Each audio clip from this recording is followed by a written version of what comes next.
Welcome back, listeners. Welcome back to another episode of the Crown and College podcast presented to you by the CSPN. I am one half of your host, Jeremy, aka Black Dante on Twitter, aka Niggamort, aka Nigga the Warriors just gonna burn the whole goddamn league down, aka y'all niggas better not say shit about Braun or anybody else not beating these niggas, cause what the fuck?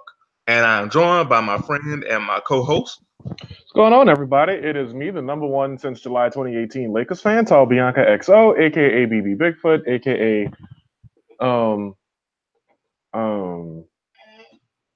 Okay.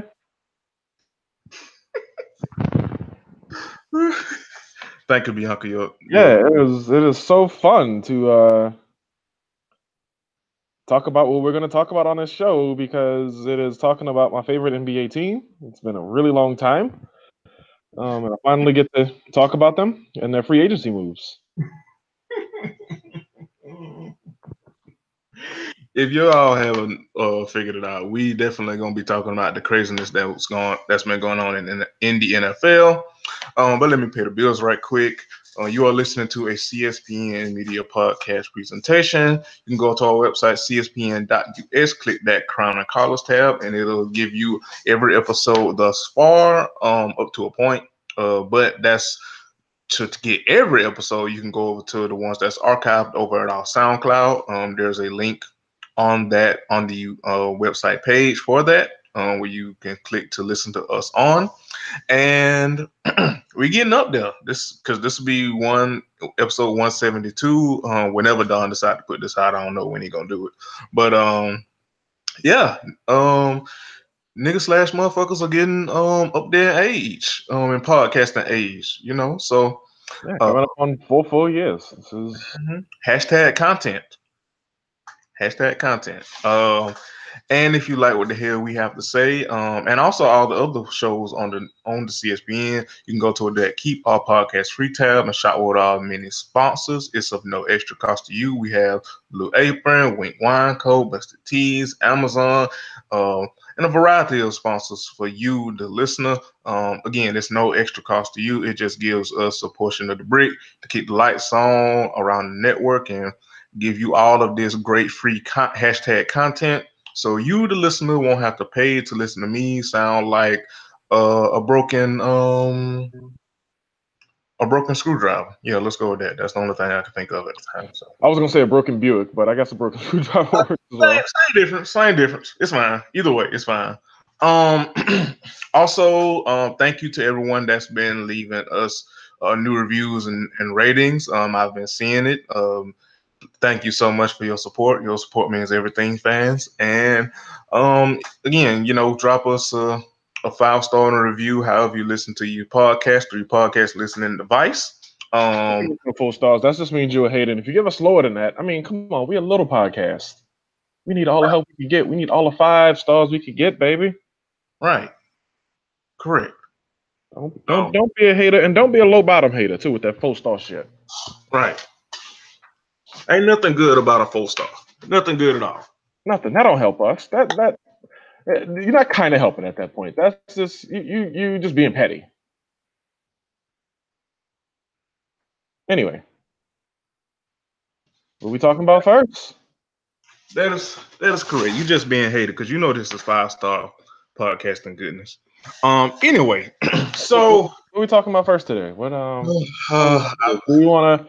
You know what I want to talk about first? You know what I'd like to talk about first? What would you like to talk about first, Bianca? I would like to talk about my Big Three fanhood. Have you watched any of that? The Big Three basketball? No, I have not. Yeah, so the games are on Friday nights. They usually last about an hour. The next one is this coming Friday, July 6th. The games are at 4, 5, 6, and 7. I'm assuming that's their local time.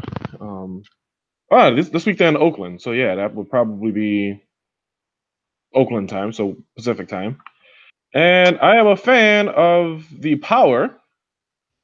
And the reason I'm a fan of the Power is there's actually 2 reasons I'm a fan of the Power. One is because they have Glenn Davis on a team. Shout out to him and his arrest video. It was alleged his post-arrest video where he was on a plane stunting with his money open. And at the end of the video, he said the 2 words that made me a Glenn Davis fan for life. Those 2 words that he said at the end of this video, unprompted for no reason, were Popeye chicken. You know what? Speaking of, real quick, I was on the all friends Rashani and Shantae. I was over on Single Simulcast for the latest episode. Go over there and check it out. And Rashani read a story where a woman, I think it was a woman, was a woman threatened to shoot somebody over KFC. Now, I could understand shooting somebody over some Popeyes because Popeyes, but KFC? Okay, let me give a brief defense of KFC. This is not going to be like I'm not standing for KFC, I'm not caping for KFC, but sometimes you do get a bite for that slippery ass chicken, and it's fine. It's okay. It is probably not the preferred way to go necessarily, but sometimes every once in a while it just stands out as like, I'm gonna have some slippery chicken today. Slippery ass chicken. Nah, you gotta go. Slippery. Come on, everyone knows I'm not telling. Anyway, back to my Big 3 fanhood. The other reason I'm a fan of the Power is, and that's their team name. The team name is Power. Is their coach is Basketball Hall of Famer Nancy Lieberman. And the reason this is a big deal is because she's the first woman to be a coach of a men's professional team in any sport, as far as we know, anyway. Right. And I mean, she played in the Women's Professional Basketball League and the WNBA. The WPBL was like the predecessor to the WNBA, kinda. Then she coached in the WNBA, coached in the NBA D League. She was the head coach of the minor league team there, one of the minor league teams there, and she also was an assistant coach for the Sacramento Kings, which I don't know if that's what we're bragging about, but I'm gonna just go ahead and throw it out there. It's like, good on you, girl, getting on that bench. I mean, it's some more checks. I'll say that it's some more checks. Let's see. She was an Olympic medalist in '76 and was a gold medal member of the World Championship basketball team, and has been an NBA not an NBA. She's been a Basketball Hall of Fame because remember the basketball does their Hall of Fame as the Basketball Hall of Fame, not just as the one league in particular. Right. It's meant to be all inclusive. In 1996, and I visited that Hall of Fame holiday season 1999 going into 2000, and I remember the exhibit about like the WNBA and like We Got Next and all those other things that were kind of like the marketing terms at the time, and like they were celebrating Houston Comets who were winning all the titles back then. And yeah, no, it was just fun to partake that in that then, and to see her get this coaching gig now. She replaced Clyde Drexler, who is a Hall of Famer, because Clyde Drexler is now the Big Three's commissioner. So come on, history. So yes, Nancy Lieberman is the coach of my favorite Big 3 team. And the reason they're my favorite Big 3 team, the thing that put them over the edge was somehow Steven Jackson is not on the team that's called Trilogy. Like Trill is literally in his social media names, and sometimes he's on the Killer Threes. So I guess that sounds like some shit Steven will be part of. That sounds like some shit Steven Jackson will be part of, though. Yeah, Killer Threes. It works. Anyway, the game's in Oakland this weekend. I wish I could go, but alas, I cannot. So yes, if you're in Oakland, get your tickets to Big 3 basketball games at big3.com. This thing is really the games are fun. The games are fun. It's older, washed basketball players or what have you, but they're fun games. They're enjoyable games. And see, y'all thought we were going to talk about the big NBA news first. Threw a curveball. How all right. Well, I mean, since we're in Oakland, so we will keep dodging this, aren't we? I mean, fuck it. Since we pulled up, so it's really over. The Golden State Warriors have destroyed the NBA. These niggas signed Boogie Cousins, DeMarcus Cousins. These niggas signed this nigga to a 1 year to replace JaVale McGee, who went somewhere we'll talk about in a second. These niggas got Boogie for a 1 year deal for compared to his market worth a pack of Newports. What the fuck? Listen, I better not hear now one of y'all asses complaining about Bron or any other team in the league losing to these niggas. It's impossible. The starting fucking five for these niggas is gonna be Stephen Curry, Klay Thompson, Kevin Durant, Draymond Green, and DeMarcus Cousins. Who the fuck is beating that lineup in this economy? Head rush. All right. Okay, Bianca. Okay. But you asked. You know what? Fair. That's fair. But who's stopping these niggas? Who? Hoomst. I just like and see, this is this, you know what this is, honestly? This is hashtag y'all. Excuse me. This is the hashtag sports fans fault. This is, and I was talking about this earlier. I want to say maybe yesterday or whatever. Because we might as well talk about it all at the same time. The King, LeBron James, took his talents to LA, to the LA LeBrons. That is right. The LeBrons. Because it ain't no damn Lakers. It's the LA LeBrons, goddammit.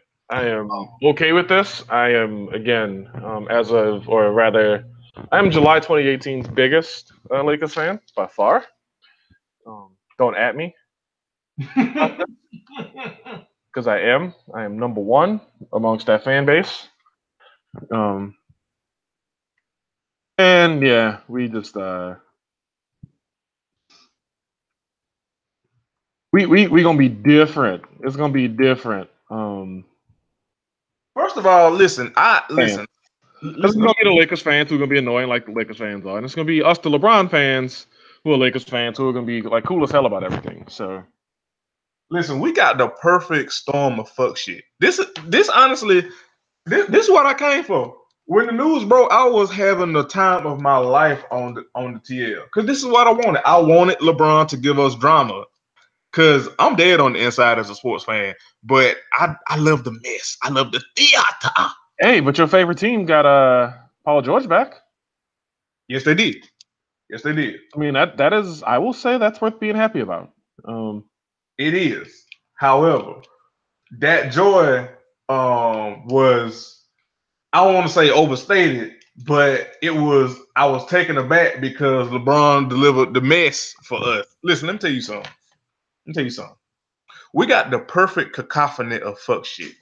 We have Bron fans, we have Bron haters, we have Kobe fans, we have Kobe haters. We got Jordan stans, we got Lakers fans, we got Lakers haters. We got some bitter Cavs fans. We got some bitter Heat fans. We have the annoying ass Golden State Warrior fans. This shit is about to be mess. And I am here for it. Okay, we got the perfect storm of fuck shit. I can't even wait for the season to start. I'm getting my life just from free agency. Do you hear me?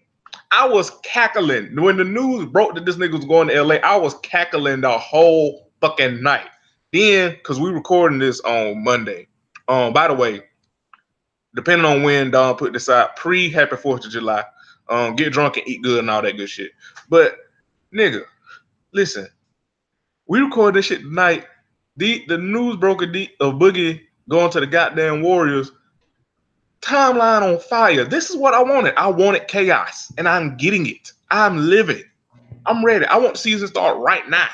These niggas don't even have to go to training camp. Start it right now. Hey, let the big three in first. That's fair. Let's get to the end of the big three, and then we can start basketball right the hell back up. NBA back up. But you also know what's the... Listen, let me tell you something. Lance Stevenson went to the fucking Lakers. I'm sorry, the LeBrons. He went to the fucking LeBrons. Lance Stevenson. Lance Stevenson is LeBron's Joker, and he went to go play with this nigga. What? What? Lance Stevenson fast breaks are gonna be something of legend this season. Do you hear me? It's gonna be like Method Man and Redman on the Rottweiler. It's gonna be beautiful. I can't wait to see Lonzo Ball average 10 points, 10 rebounds, and 10 assists this year. Listen, he's gonna average the exact triple-double. He gonna have the easiest triple-double. Like he's gonna have a game. He goes to like 11, 9 to 9. We're gonna be like, man, that dude sucks. Hey, that nigga gonna be. Hey, he gonna turn it. He gonna become a. Like if like if Rondo was a DeBarge, it would be Lonzo Ball. That's what he gonna be. All right, this show is over. Bye, y'all. This is gonna be hilarious. Oh, I can't wait. Oh yeah, Rondo. Yeah, I forgot Rondo also left the Pelicans to join my favorite team, the Lakers. Woo! Right, playoff Rondo bike. Oh man, I can hardly contain my excitement. Listen, this is gonna be hilarious. This is gonna be this NBA season is gonna as Curtis says, good luck everybody. Good the hell luck. This shit is gonna be bananas. I cannot fucking wait. It's gonna be and RIP to the East. RIP. Who even is in the East? Is John Wall the best player in the East right now? Maybe Kyrie if he healthy. Maybe, I don't know. I like. Listen, hey, I just imagine like the East, like you know how like the Dow Jones and shit, the stock market. I just imagine as soon as it announced that LeBron was going to the West, the East Dow Jones market value just plummeted. I mean, who the fuck gives a fuck about the East if LeBron ain't in it? I mean, seriously. I mean, let's call a spade here. We don't give a fuck about the East. No, we give a fuck about LeBron being in the East and going up against the Warriors coming out of the West. Like, so you know what the East is going to devolve into? What? A whole bunch of Michael Jordan talk.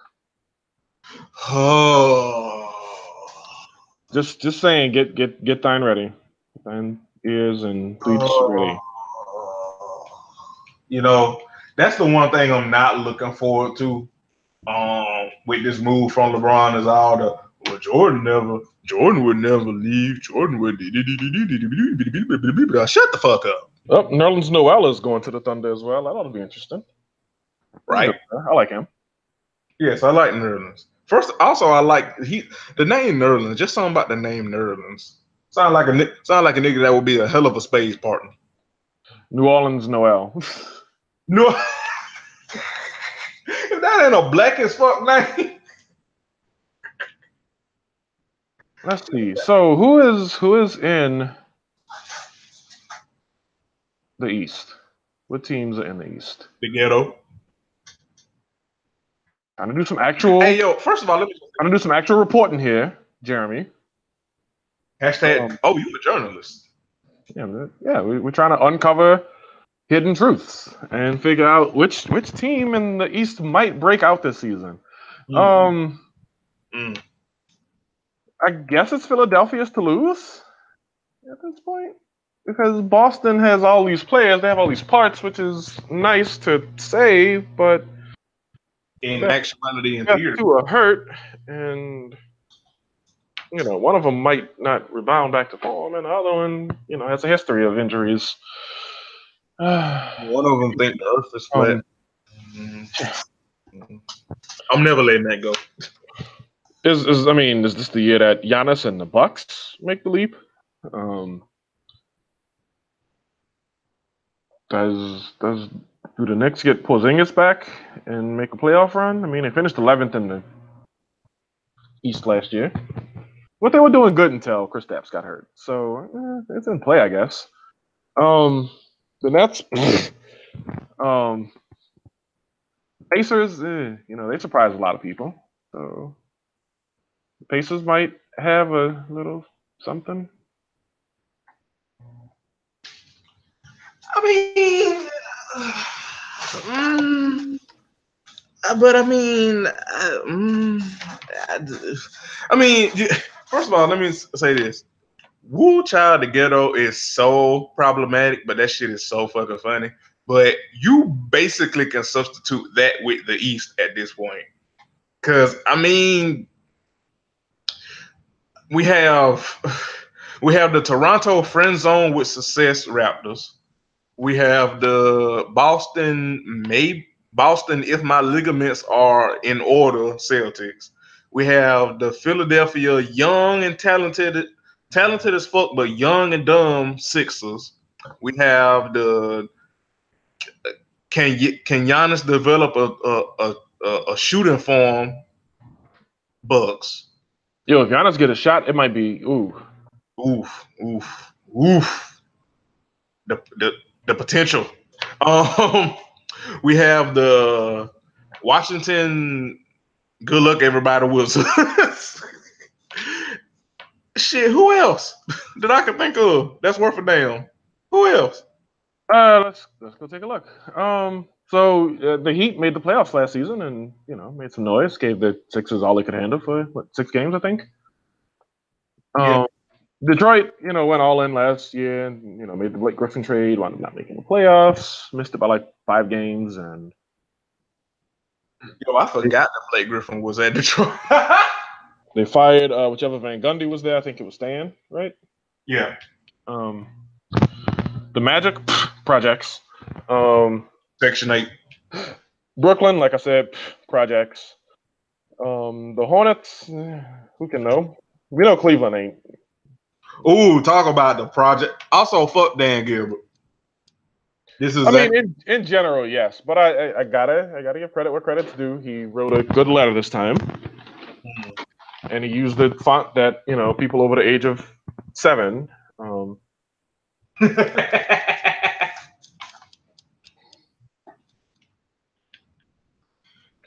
I mean, that's fair, but still, fuck that nigga. This is exactly what he deserves.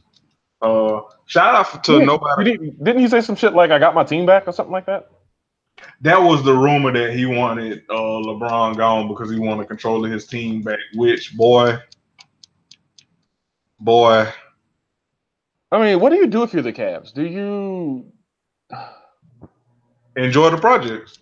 Well, yeah, but like, what do you want the projects to look like? Do you at least want to have the Black Lacquer bedroom set, by which you keep Kevin Love, or do you just completely burn the shit down? Because I don't think they can. They got to do something with Kevin Love. Cause Kevin Love wanted. The only reason Kevin Love is there because he wanted LeBron. He wanted to play with LeBron. So I don't see. There's nothing. I don't see Kevin Love at this point in his career wanting to start over and be the face of a franchise anymore. He won't shit. That ship has sailed, and he wanted. Okay, so let's ask this question, and this is a very important question I'm going to pose to you. If LeBron going to Los Angeles was the first domino to fall for free agency, that's the first thing we know about, and you are the Cavs and you're having to react to this, and no other moves have been made, no other agreements have been announced, anything. What do? Do you start like telling teams, hold on before you sign anybody? I got a really good power forward for sale. I mean, what's Kevin Love's market value though at this point? I think that would be the key to like doing anything with him, because like, what can you? I mean, I don't want to say his worth was tied to LeBron being on the Cavs, but Okay, so let's review really quickly. Kevin Love's per 36 minutes with the Timberwolves was 21 points, 13.5 rebounds, a little over 2 assists. He obviously doesn't protect the rim. We've always known that about him. Correct. Doesn't get into foul trouble. He stays out of foul trouble, but doesn't protect the rim. So it's a wash on that front. His per 36 with Cleveland, where he was anywhere from the second to fourth best player on the team at any given moment, were 19.7 points per game and 11.5 rebounds per game. Now, you can say some of that is he's playing with the best player in the world. That's fine. The assist numbers stayed about the same. Block numbers basically the same. Foul numbers basically the same. The only things that really dipped were his scoring by about 1 field goal per game, which he went from 7 field goals per 36 minutes with Minnesota to 6.5 per 36 minutes with Cleveland. And free throws made went from 5.8 per 36 with Minnesota to 4.3 with Cleveland. So he's still a guy who can get it done in a variety of different ways. Just the counting numbers went down, which would happen when you play with, LeBron James. So what do you do if you're Cleveland? Do you say we're going to build a team around a guy who's like he's not a 4, he's not a 5, he's like a 4.5? Yeah. And then you ostensibly start Tristan Thompson. As your nominal center. Tristan Thompson, who is closer to 6'9" and 7 feet. And you're asking to play center. And to be fair, today's NBA, where again, being tall and just tall isn't as important as being able to block shots and run the floor and switch on screens. 2 of which he does well. The one he doesn't do well, unfortunately, is block shots. Yeah, and also, I mean, he don't even rebound like he used to. I mean, he had that one amazing series against Atlanta. When he his per 36 rebound and has always hovered around 10.5 to 11. So there's that. The problem is he doesn't play 36 minutes per game. In fact, he's never played 32 minutes per game, and it's not even because of foul trouble. He's another one, doesn't get into foul trouble. It's just you can't play him for very long. So yeah, what do you do? Do you shift more of the burden to him? Do you say, hey, here's a guy who will be going into his 8th season? Give him more of the burden, more of the responsibility? I mean, shit, for the money they paying him, they better shit. I mean, good luck, but for the money that they paying him, shit, they better. They ain't got no choice. I mean, what the fuck they gonna do? Build a team around J.R. Smith? Well, no. The other option is you build around your youth at guard, which is, say, Colin Sexton, your first-round draft pick of this season. Rodney Hood, who, I mean, you got to feel decent about him at least. He showed something in the regular season. He got jittery in the playoffs, but had a resurgence in the finals. Give him a little something. I'll tell you a thing you can't do, and you can't rely on Jeff Green. Oof. I don't think that was in their plans anyway, but certainly something you can't even consider at this point. But yeah, what is the current makeup of the Cavs roster?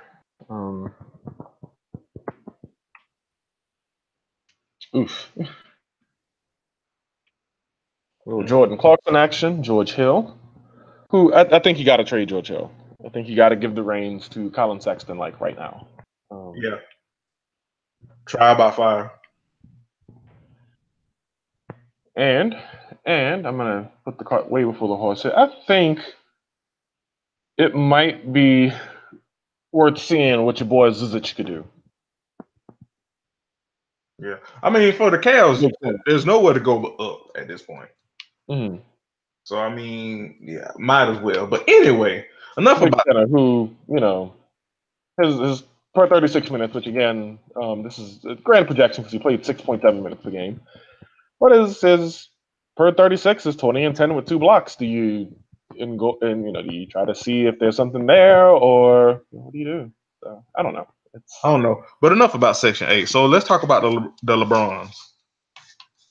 Or what we know. Let's talk about it. What we know of the LeBrons at currently. So currently, we know of Bron, JaVale McGee,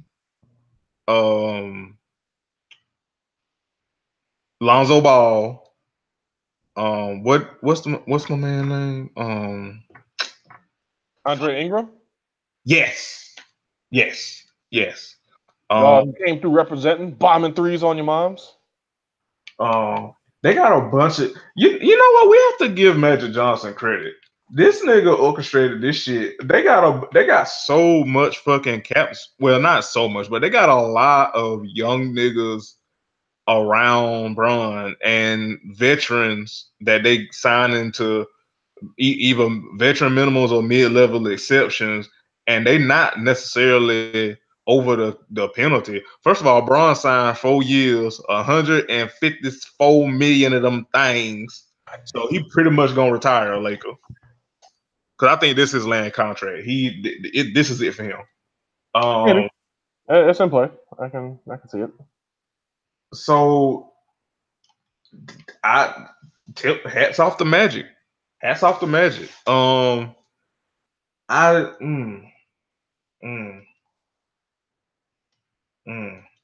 who do you so is the first of all, Kawhi Leonard and already said he will sit the fuck out this year if he has to. he go got the fuck out last year when he didn't have to, but I mean, well,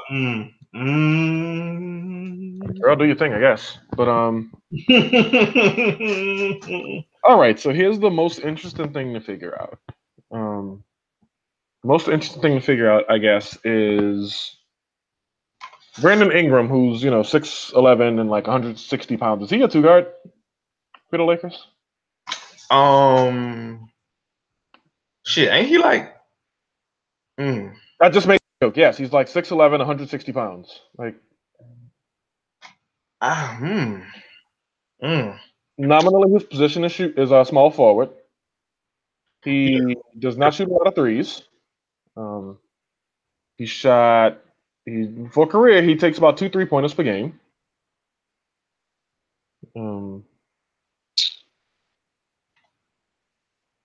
What do you do with this guy? What do you like? Because he's way too skinny to play. He's way too skinny to play the 4. He got the type, but he's way too skinny. We know good and fucking well he's not playing the 3. With having him at the 2,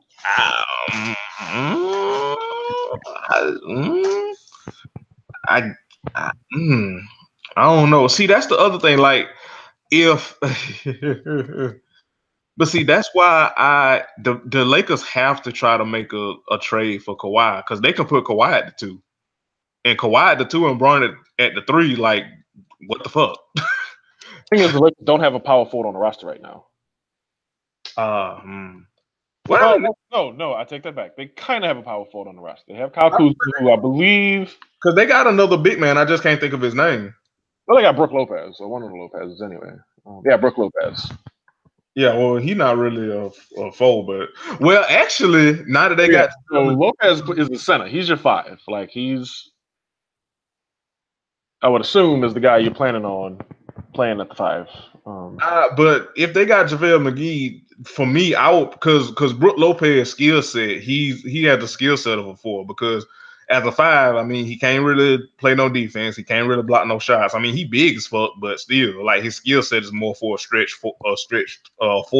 And if you get JaVale McGee, you can put him at the 5 because his skill set is more for a traditional 5 that just play defense and block shots. And we saw him do that for Golden State. Mm-hmm. So, I mean, Brook Lopez has added a 3-pointer to his repertoire after making. He's more of a stretch 5 now, but really with the skill set of a 4 because he can't play no defense.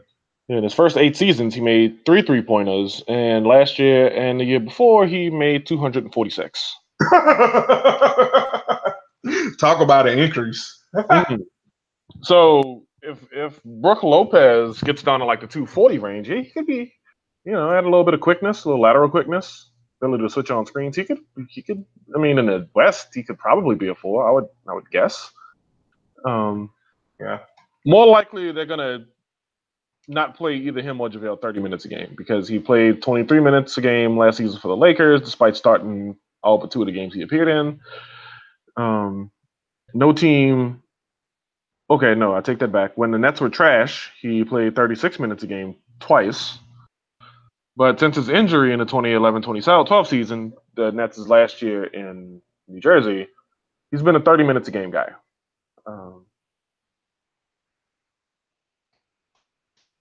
And so again, looking at his per 36, 19 or 26 and 2 blocks. So not terrible, not elite, but not terrible. It's okay, serviceable. Mm-hmm. Offensive rating and defensive rating are more or less the same. They usually run about even. most of his career. Last year, he ran 108 on both sides. Offensive rating, you like that to be a higher number. Low defensive rating, obviously, you like that to be a lower number. Yeah, he treads you about evenly.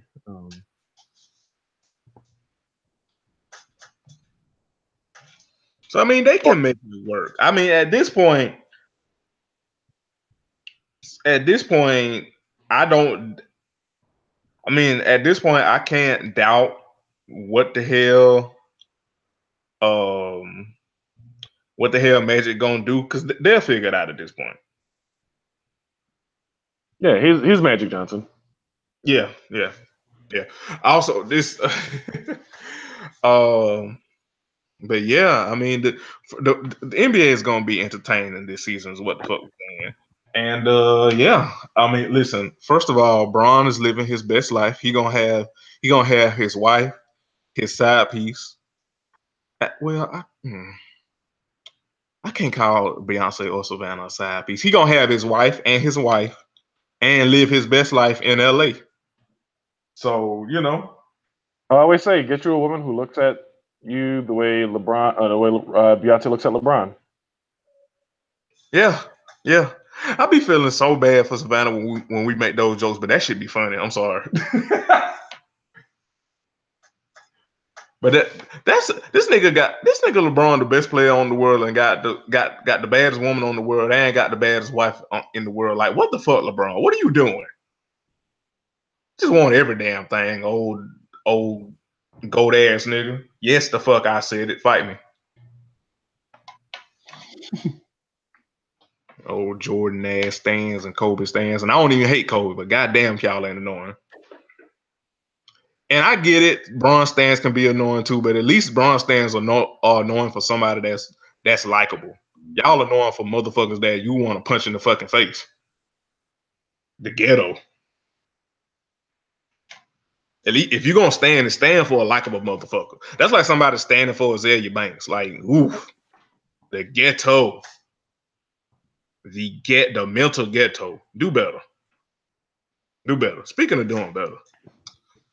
So it's something that nobody asked for. With the success of Beyonce and Jay-Z's joint album, The Carters, not as The Carters, Everything Is Love, which still sounds good, by the way. Ja Rule, I can't yet because title.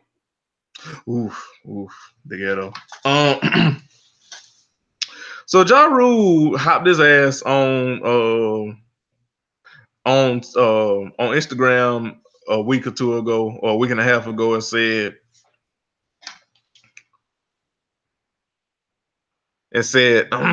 iconic, and he spelled iconic wrong. The Carters new album is dope. He added Ashanti and said, I think we should do one of these joint albums. Hashtag for the culture. Hashtag I'm inspired. Hashtag icon. Again, he spelled icon wrong. How do you spell it?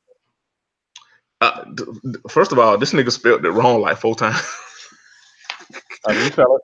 The first time he spelled it ICONNIC. That's the first misspelling. The second time he misspelled it when he hashtagged it, he spelled it ICONNI. And then the third time when he misspelled the shit, he didn't hashtag it. He said ICONN.I. Is he a UConn fan? Like, what is this all about? Right? Well, I'm assuming I'm gonna give him the benefit of the doubt and say it's UConn related, but you asked me to believe a lot. Like, you know how it turn out when we give niggas the benefit of the doubt. So at the BET Awards, which we covered last week, they asked Ashanti about it, and she confirmed that her and Ja Rule are creating a joint album. Well, they've been thinking about doing a joint album for quite some time, but the moment seems right. Quote, listen, me and Rule is so funny because we've been talking about doing that for so long, but I think now he's like, okay, it's time to do it, she said. And Ja Rule released, if I scroll down,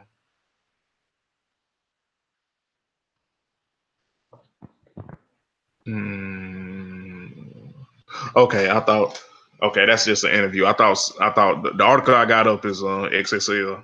I thought they had it a little portion down below at the article where I thought Ja Rule had released a snippet of the music, but it wasn't. It was an interview talking about this shit. But yeah, so Ja Rule and Ashanti gonna do something that none of us asked them to fucking do. I'm going the opposite direction. I'm looking forward to this. You know, you and a few other people on the TL are actually okay with this, and Okay, so let me qualify that. So here's why I'm looking forward to it.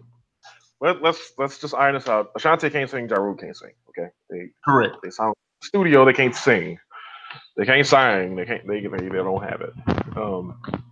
But the reason I'm looking forward to it is because if they give us 3 bops out of the situation, I'm happy again. It'll be just like old days. Like so a lot of this is rewritten through the eyes of, oh man, Eminem and 50 Cent and Busta Rhymes just like got Murder Inc. the fuck up out the paint. And I get it. Like I was there for that beef, and I remember vividly expressing how, oh well, Ja Rule, is out here, with these old sing-songy lyrics and like growling about his love for a woman, like sounding like DMX, but giving us like LL Cool J, I Need Love vibes, all in the same person. And like if DMX was light skinned, it would be what Ja Rule was. Too far. Have you heard a DMX interview? I strongly disagree with that assertion. DMX could be lighter than me, and he would be the same. Like he would be more militant. Okay, so anyway, so back to Ja Rule. So the wildest thing happened. 50 Cent just took Ja Rule's steez. Yeah.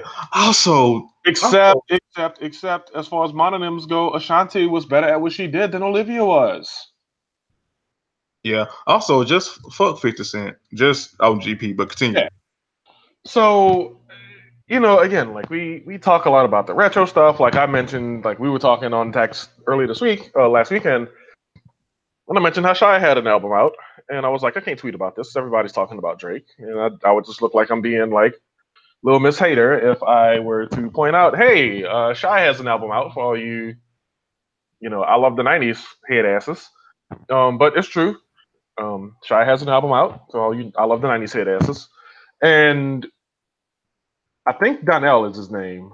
Is the only original member who's still with Shy right now. But yeah, Donnell is still with him, and like Groove ain't with him no more. Eric, Jeff moved on, but it's a cool sounding little album. It's Shy singing about the things that Shy sings about. But anyway, moving back to this Ja Rule and Ashanti album, I'm looking forward to it because once upon a time they did make like the cool little like summer love jams. They did, and like one of Twitter's favorite things is to do revisionist history because I saw some people saying that their music wasn't as good as we remember it. Which with older ears now, if you go back, arguably, yeah, even though they still bops, it's like, yeah, this ain't the best. But at the time, most of us, of course, individuals, maybe you didn't bop back then, which you always gonna have that. But in general, it's revisionist history as fuck to say that Ashanti and Ja Rule didn't have hits because they did. They did, and it's revisionist history that like they did. There was some good songs that came out of that era. Like it's yeah.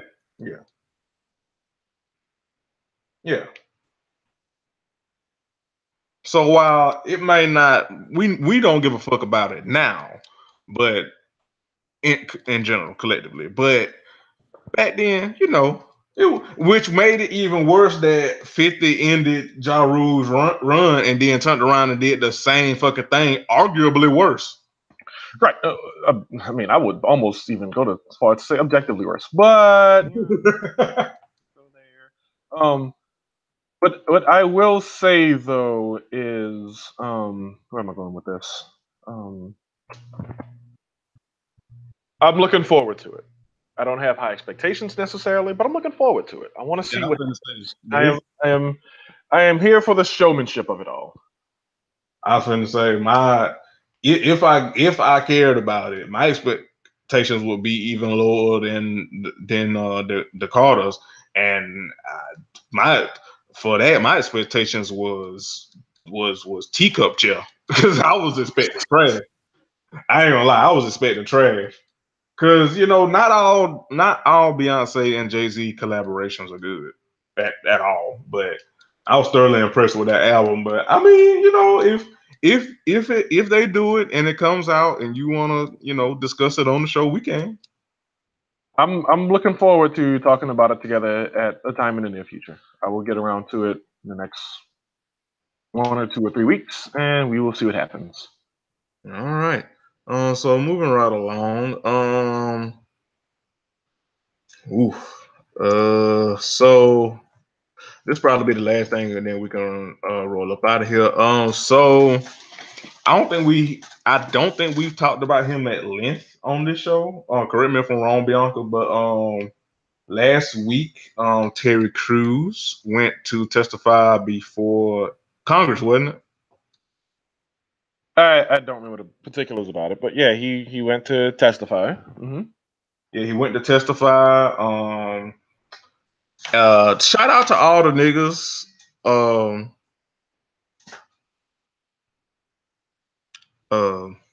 Hold it down on Bianca. I gotta step away right quick. Okay, so Terry Crews has been very forthright about his stance as a victim of sexual misconduct, where somebody groped him, and we mentioned earlier, fuck 50 Cent, and the reason we say that is because 50 Cent was being a head ass about the whole situation. Okay, so it went to Senate. That's what it was. Vulture.com. I just pulled it up. Went to Senate. Also, fuck Russell Simmons, by the way. Also, fuck Russell Simmons. This is true. Welcome back, by the way. Thank you so much, friend. Your support means everything. And yeah, so Andy Samberg has come out in support of Terry Crews in light of everything. But is that really what we're here to talk about? Can it be a part of what we talk about? Because I have some thoughts about it that may shock you. Dun, dun, dun, dun. Well, that's part of it, and the other part is today on the Twitter machines. I don't know how it came up. I don't know how it started or who did it, but somebody pulled up his old tweets. And I don't even want to say, wasn't the date like last year?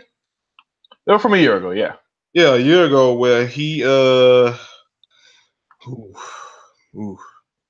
he basically did what a lot of niggas did at the time when this was a really big story. And basically asked, well, if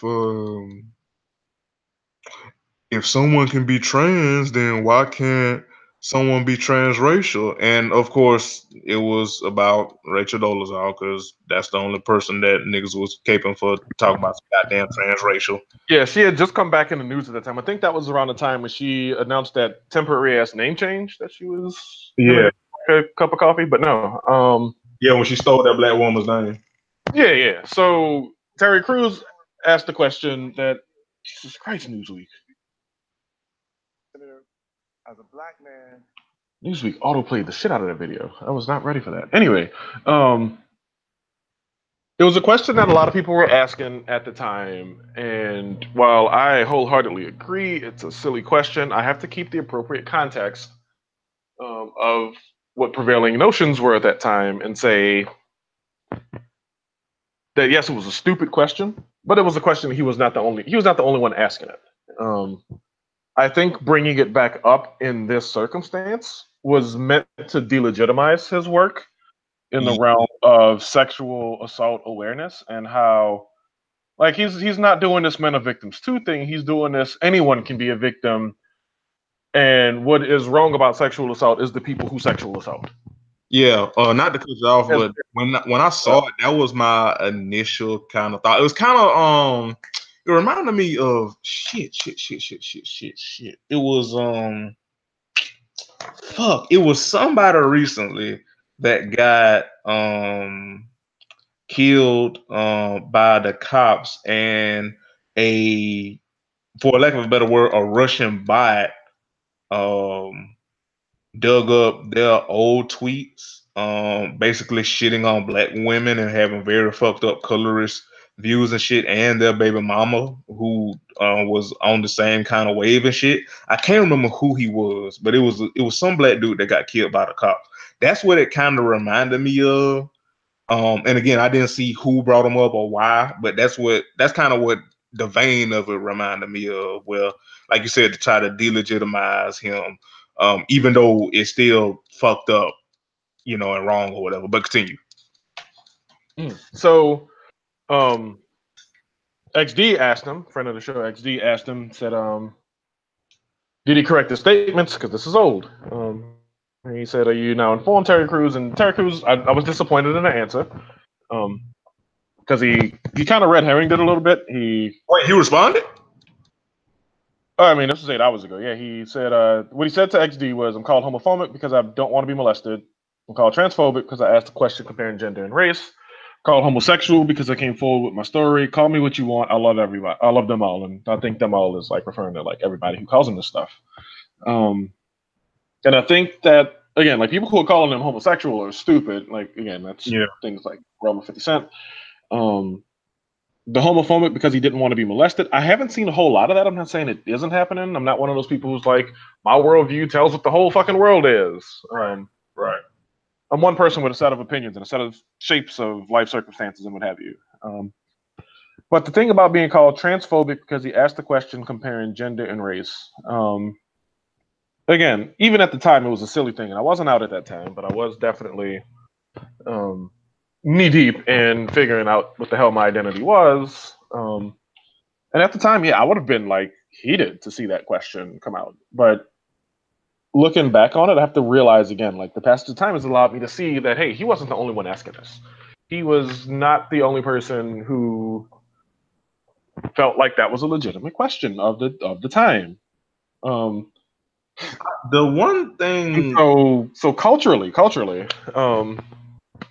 it's above board to ask the question. And my hope is I didn't see any of the subsequent discussion because no one retweeted any of that, if there was any at all. But my hope was that this thing didn't happen where like you ask a question and then you do the whole I'm just asking questions thing, but then you retweet everybody who says a certain type of response that sort of supports the bullshit premise of your question. Yeah. And I think if he had done that, that would have come to light as well. So again, I think he was somebody who was asking a question, looking to gain clarity on something, and just never really like went back to it, which that is harmful, but it's not. You cut out a little bit, Bianca.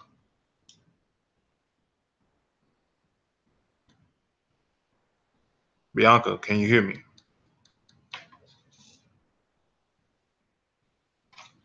Bianca, are you okay? Did we lose Bianca?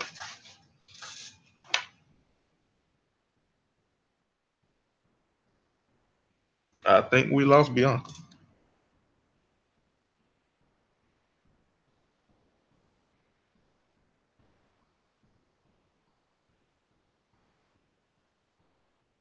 Don edited this part out.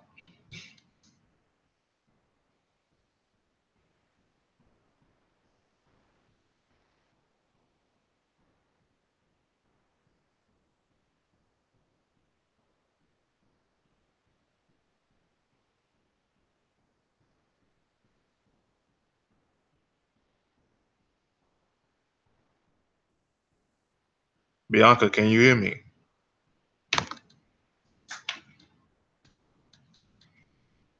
Hello, Bianca, can you hear me? I'm your conscience.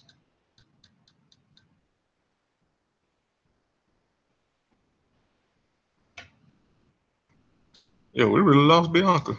I think Bianca can hear me, but I can't hear her. Ooh, we're gonna have to do some editing.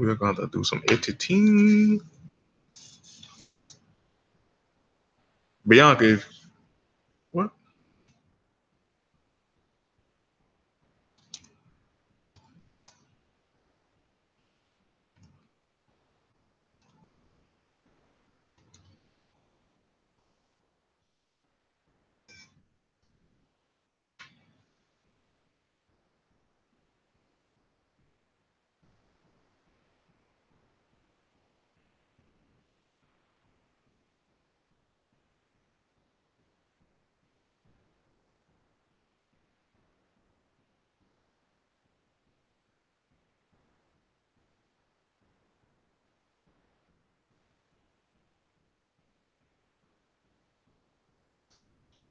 All right, I'm back. I think. Hello, can you hear me?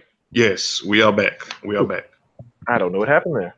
Don't worry, I'll tell Don to edit that part out. It's All fine. right, what was the last thing you heard me say? The last thing I heard you say was that it doesn't. You were saying that what Terry said or asked was harmful, but I guess you were finna say it wasn't on the list of harmful things. It wasn't the most harmful.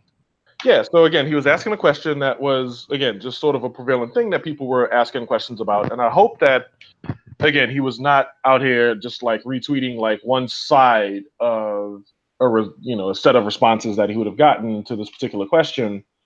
Thus sort of like justifying like the bullshit gaslighting that trans people constantly face. Yeah, I think for me, I want the one thing I will say to that, Bianca, and this is not, me telling you how to feel, because obviously, on this matter, your opinion would matters way more than mine. When I first saw it, I thought it was something that maybe he said like, when it really first broke, because that scamming ass white lady did this, what I want to say, 2014 when we first knew about it? 2015. Yeah, It was 2015. about a year into us doing the show. Yeah. So I thought maybe it was then, but when I saw it was like 2017, I was like, ooh, because it's like, remember, nobody talked about this with any degree of nuance back in 2015. It was like, haha, this silly ass white lady, doing all this dumb stuff. And then she, again, like I said, she got back in the news last year when she did that silly name change thing. And I'm just searching that for veracity because I want to make sure that that was about the same time. On Google. Yeah, I think it was around the same time because I watched that documentary. Yeah, it was around the same time. Yeah. It was March 2017, and Terry Crews's tweet was what, April, May, somewhere around that. So she was like back in the news cycle again. I don't like. A thing I try not to do, especially in this day and age, is I try not to do 2018's moralizing on the past. The way we understand the world now has like sped up so much. It's sped up so much, and we've demanded that people get on board like so fast, and a lot of people have done just that. And in this case, to Terry Crews, I think again he was. You remember how Donovan McNabb used to ask questions and just really didn't give a damn about the answers that people gave him? He just never talked about the shit ever. It was like, hey, do you feel like Tony Romo is a Hall of Famer? Tweet me your thoughts. And his timeline would be quiet for the next 4 days, and then he'd like post an ad about some shit, and then he'd say, Sunday night, the Steelers play the Chiefs. Watch the game on NBC. Will you be watching with me? And then the shit would be quiet until like Wednesday. Going into Thursday night, we have the Texans versus the Titans. Who do you think will win? Let me know your thoughts. And then he would not even talk about the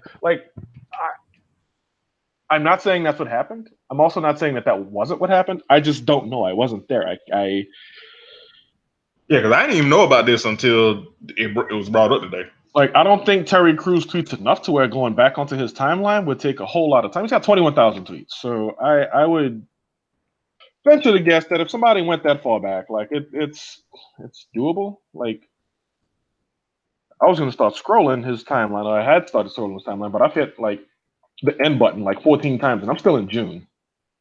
So I think he's tweeted a lot more lately, not because he's trying to like push past some bullshit he tweeted. I just think he just uses Twitter more. But no, like I said, Terry Crews is one of the more thoughtful celebrities that we have out there, so I'm willing to at least extend some degree of benefit of the doubt. He's not like some on the opposite end of the spectrum would be like a little Duval, right? Like he That said little shit stain. he says something that's stupid and it's like, Lord, here this nigga go again.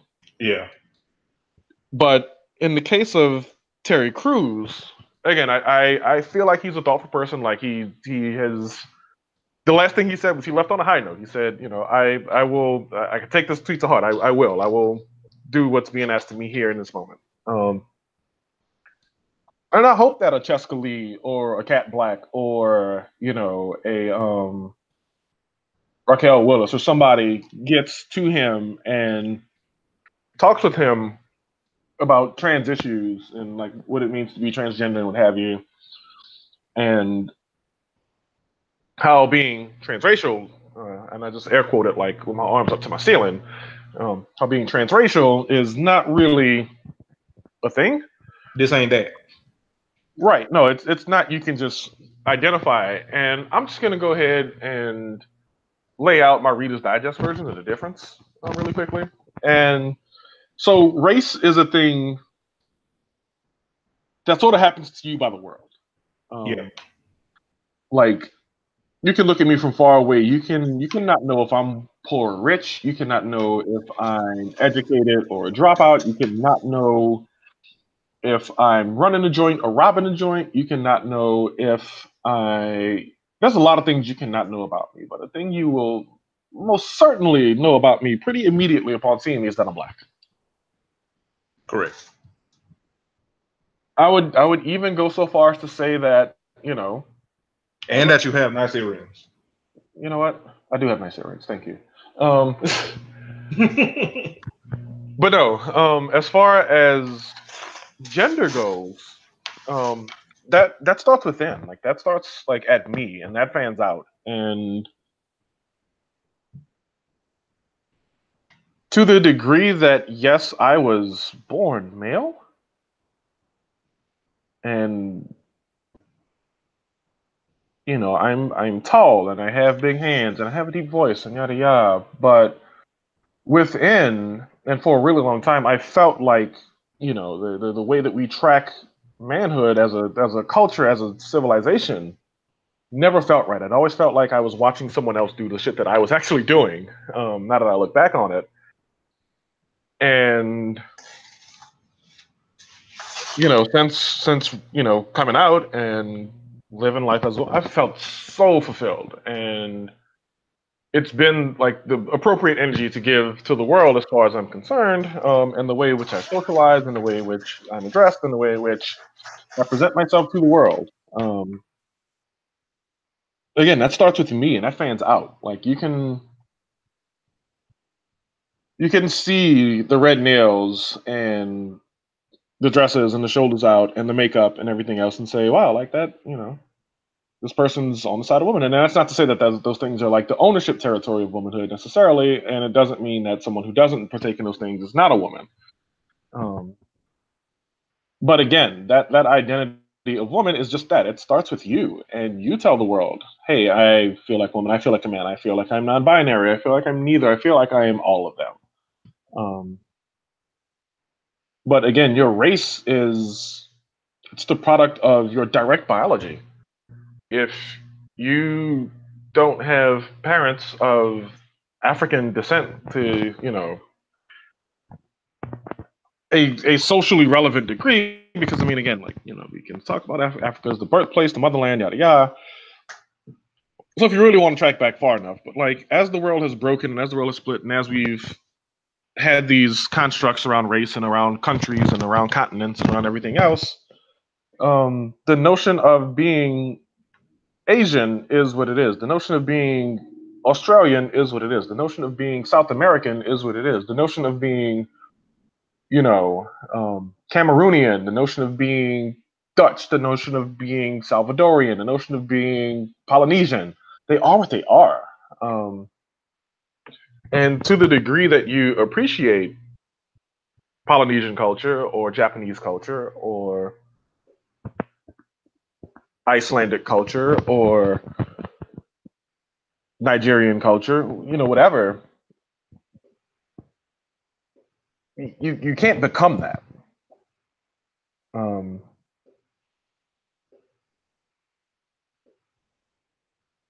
You can take steps and say, yo, my body's full of estrogen, and I've taken voice lessons, and my voice is lighter, and I've had surgery on multiple parts of my body to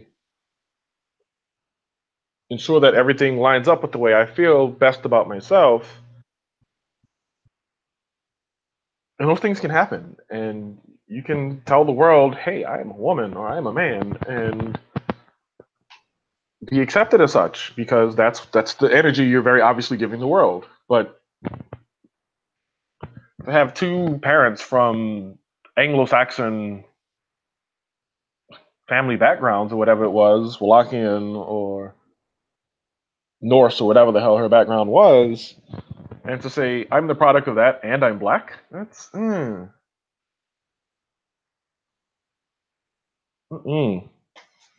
Yeah, I will say this. She would have done a lot better saying, "Yo, I love black people. I love black culture.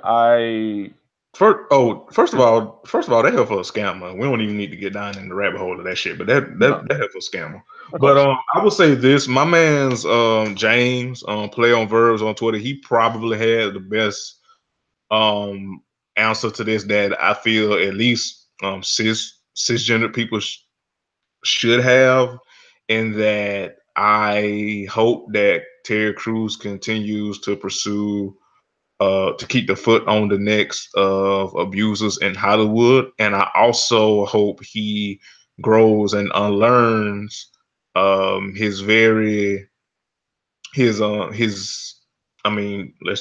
call it spade a spade, his very misguided, and while not as harmful as something like maybe what that man that white folks selected is doing, still pretty harmful.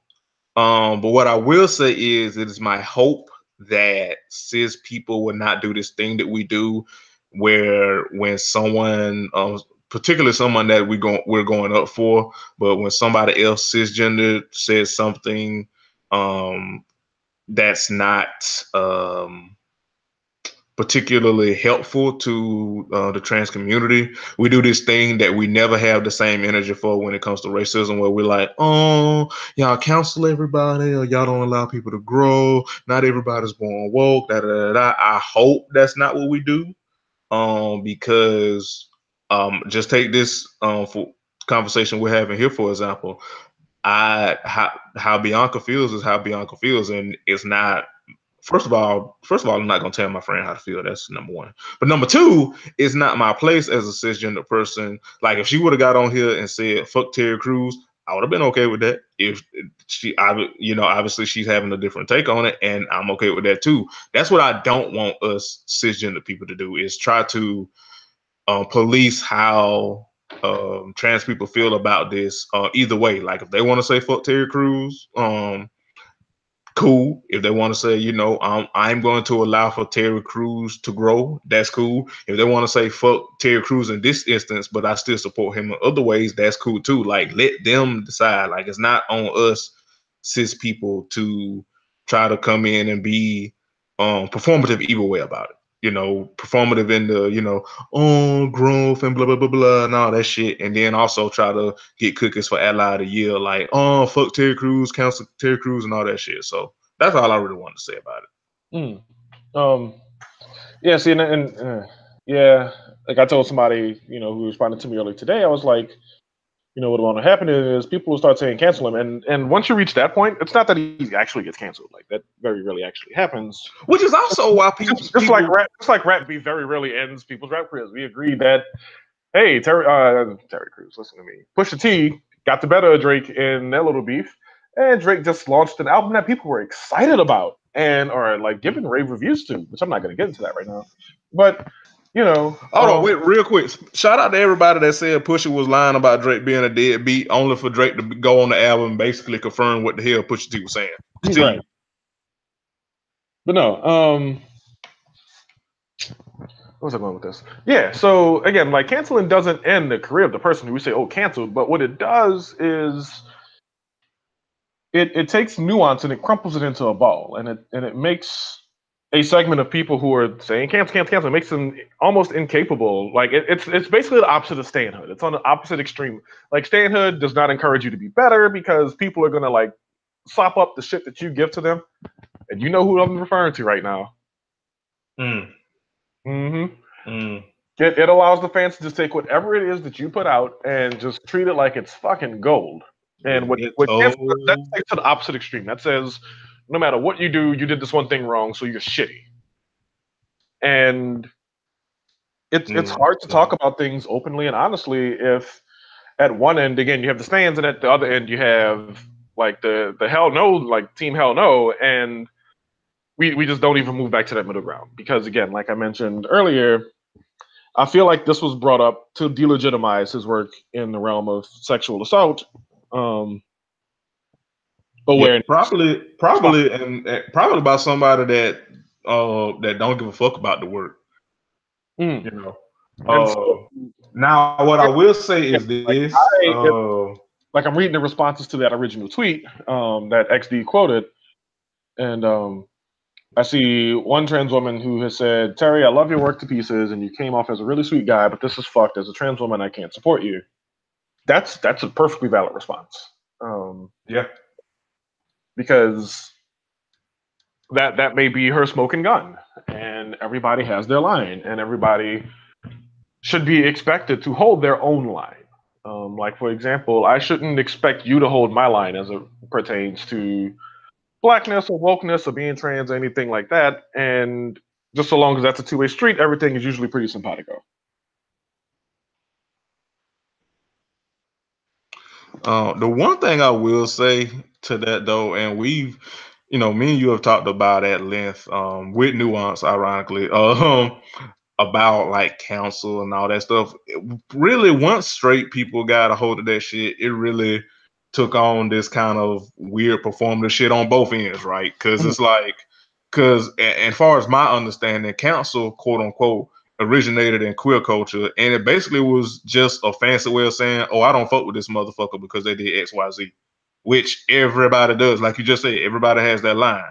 But the gag was, and not to sound like Keke Palmer, but it applies. Where it got muddy was, for the most part, and again, this is just from what I've seen and what I've talked to people in the community about. People were counseling cis people being homophobic. So knock on wood, once we got a hold to it with our triggered asses, with our fragile asses, then it became, oh, y'all counsel everybody, nobody's born woke and all that performative shit. It's like I said on Twitter the other day, we romanticize and we weaponize growth and forgiveness all at the same goddamn time. Like, it's kind of like, and it's at least online, it's kind of like how how we talk shit, and rightfully so, about how racist and all that shit, they want us to they weaponize forgiveness and against us, like, oh, he was just a kid, or he was no angel, he made mistakes, and I mean, I know it was messed up, but can't you forgive this cop who shot this unarmed black man or woman, or can't you just forgive, and Darren Wilson or whatever the fuck, and we like, bitch, fuck you.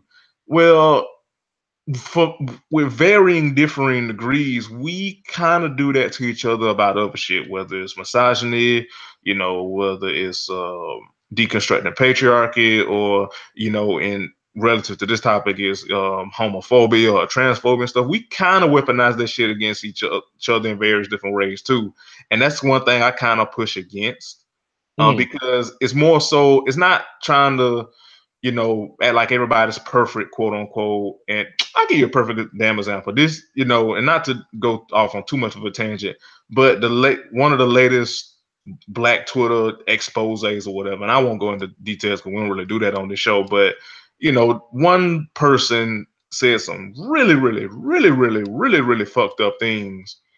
And they got exposed for it. And one of the defenses was, I would of the guy was, I was young, and I wasn't born woke or whatever.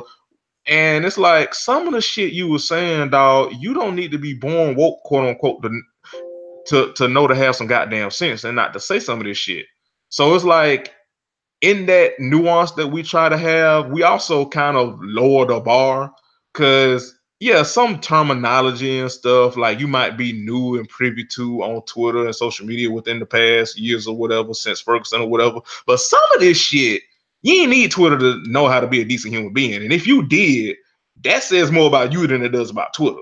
Mm-hmm. So it's kind of like that thing where it's like we want growth, but then we weaponize growth and forgiveness, but then we don't want to do the individual work to be better and not be coddled. And I'm just saying in general, not in individual cases, but it's like it's almost like we infantilize each other and we really don't allow for people to grow. And the other thing I find interesting is that we romanticize the growth and the evolution in people that have done harm, but come from it, quote unquote, more than we care about the people that harm was done to.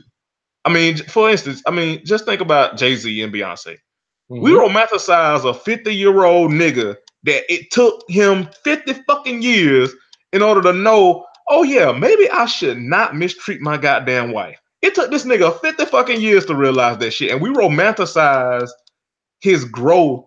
Meanwhile, we talk shit about the Beehive for not forgiving this nigga for mistreating someone that they look up to and love.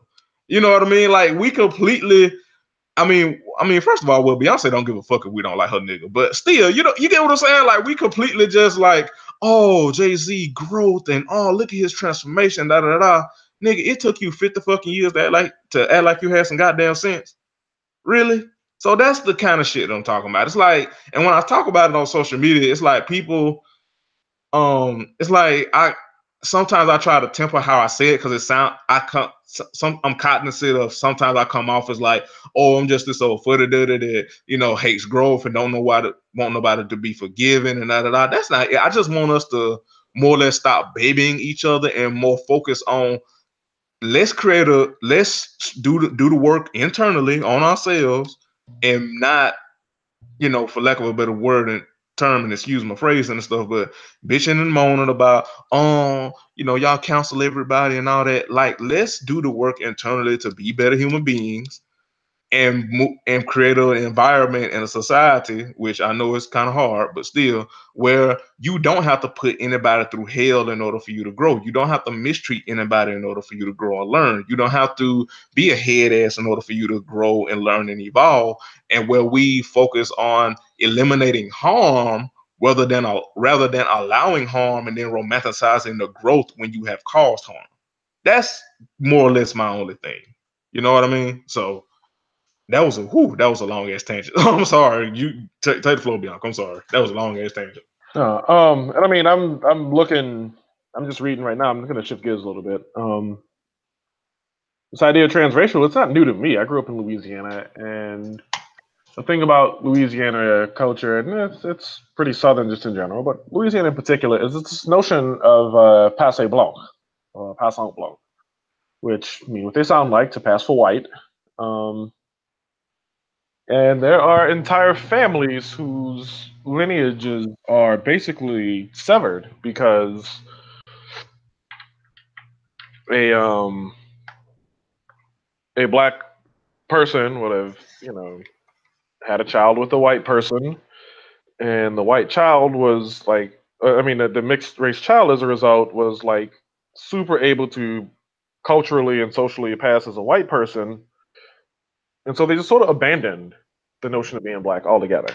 And they attended white institutions and married white people and had families that were ostensibly like white families. And this would go for generations. Now, let's take this very hypothetical person who I just made up, and they have their great-great-grandchild, who, again, this has been a person whose parents are black and white, and this person is mixed. But this person does not acknowledge the black side of their mixedness. They'll acknowledge the white side because, again, that's where the benefits are. That's where there's no discrimination in being white. So they go to white institutions and they meet a white spouse and they have a family. And that family believes that it's pure white because the notion of being black is shameful, potentially. And so this is the 1900s now, and their offspring go on to marry white partners and have white children and ostensibly white families. And on you go. And then you get to 1985 when so and so is born. And they are born to what they believe are full blooded white parents. And they fall in love with a black person. This happens, right? It's illegal. You can do it. You can marry who you want. Well, now you can marry whoever you want, but at the time you married this black spouse, and you have a child, and this child is black. Like, this child is black. Not black, but black. This child that you had in 2010 with your black partner is black, and don't look a shred of white. It's black. It ain't just because of your spouse's strong genes. Your recessive genes came out to play. And your recessive genes, which had been marred to more or less ash by generation upon generation of, again, passe blanc, belief that you're white, never being told anything to the contrary, never discovering on your own, never doing a DNA test or anything. So finally at, age mid-20s, late 20s, you get a DNA test done, and you find out that your generation, that your family tree has a black family member on it. And that gets out to the family, and it spreads, and it's insidious. And it had been hidden for decades upon decades upon decades. Passe Blanc ain't so fun no more. That has shattered so many families in Louisiana alone. It's unthinkable. But that's not what it means to be transracial. Because ain't no such thing. Yeah. That's just somebody who was sold a bill of false goods, operated under faulty auspices through no fault of their own, and had generations of family affected by it. Adversely affected in some cases. That might have been health issues that might be more common to black people and the white people that come up, or vice versa, that come up. And it was just mystery, medical mystery. No one knew. No one had any inclination to suspect that this was the case. Except it was. But those are people who, again, were trying to escape discrimination and trying to escape the lack of freedom to move about the way they wanted to.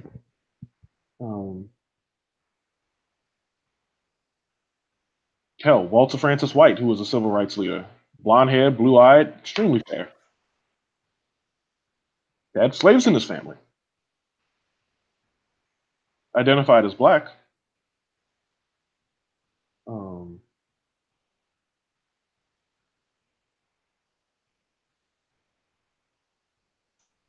There was a writer and critic, Anatole Broyard, who was Louisiana Creole, moved to New York City, then later to Connecticut, chose to pass for white in his adult life.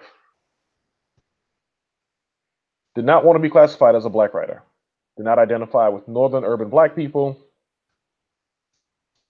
Married a woman of European descent.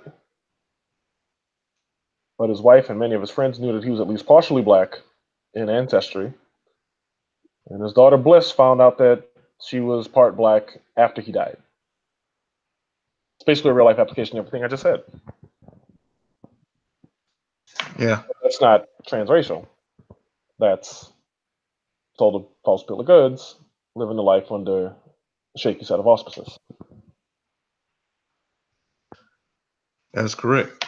So, but yeah, we say all this to say, that's transracial isn't a thing. And we certainly hope that, again, I'm hopeful. I'm not pessimistic about this. I'm hopeful that Terry Crews will come out of this knowing better and doing better going forward. I don't think he'll ever ask that question again. I think he'll speak out against the notion of being transracial, especially as it applies to somebody like Rachel Dolezal, who, that bitch a scammer. Sued Howard University and did so as a white woman, sued him for racial discrimination. She was black. What grounds does she have to stand on with the lawsuit? Racial discrimination at an HBCU, right? That her for a scammer. Right. Anyway, that's been the Crown of College show. Thank y'all for giving us about an hour and change of y'all's time. I am once again Tall Bianca XO on Twitter. And I am Blake_Dante on Twitter. Thank you all for listening. Thank you all for supporting CSPN and the network. Thank you all so much for supporting me and Don. Taking as Classic hands over the baton to me and him. We have some fun things in store going forward with the network. And yeah, we'll be back next week. And as always, be a greater hoe and not a hater. And we out. Thank y'all.